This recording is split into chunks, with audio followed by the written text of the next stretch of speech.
कहानी की शुरुआत कई सौ साल पहले हुई, जब राक्षसों ने स्वर्ग पर हमला कर दिया था। पर देवताओं का रखवाला अकेले ही पूरी राक्षस फौज पर भारी पड़ रहा था। और इसी के साथ देवताओं के बीच एक गद्दार भी था, जिस वजह से राक्षसों ने धोखे से रखवाले को मार दिया। जिसके बाद उनकी आत्मा 72 अलग हिस्सों में बंटकर दुनिया के अलग अलग कोनों में फैल गए। और रखवाला के मरने के बाद राक्षस ने बड़ी ही आसानी से देवताओं को हराना शुरू कर दिया। और अंत में स्वर्ग को बचाने के लिए भगवान ने अपनी सारी शक्ति से सभी राक्षसों को बाहर फेंक कर स्वर्ग के बाहर एक शील्ड बना दी। पर उन्होंने इससे होने वाली नतीजों के बारे में नहीं सोचा, जो पूरी दुनिया पर पड़ने वाला था। इसके बाद पूरी दुनिया पर तबाही मचना शुरू हो गई। और इसको रोकने का सिर्फ एक ही तरीका था, जो था रखवाले के सभी 62 हिस्सों को ढूंढकर एक साथ लाना। सालों बाद पूरी दुनिया पर तबाही मची हुई थी। तभी यून और शेन नाम के दो भाई एक घर में छुपे हुए थे।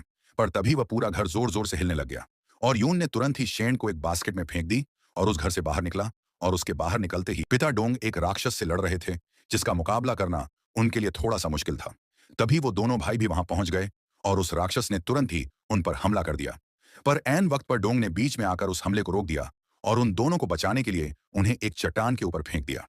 इधर उस राक्षस को हराने के लिए डोंग ने अपने हथियार को ट्रांसफॉर्म किया और उस राक्षस के गले में उसे लपेट दिया। अपने हथियार के तीनों टुकड़ों को राक्षस के आसपास फेंका और एक स्पेल की मदद से राक्षस को उनके साथ बांध दिया। जिसके बाद उसने एक और स्पेल से पास की चट्टानों को हाथ बनाकर उस राक्षस को था कि वो राक्षस को ज्यादा देर तक नहीं रोक सकता था। इसीलिए वो तुरंत ही अपने बच्चों के साथ एक गुफा की तरफ भागा, जिसके अंदर एक बहुत ही बड़ा एरिया था।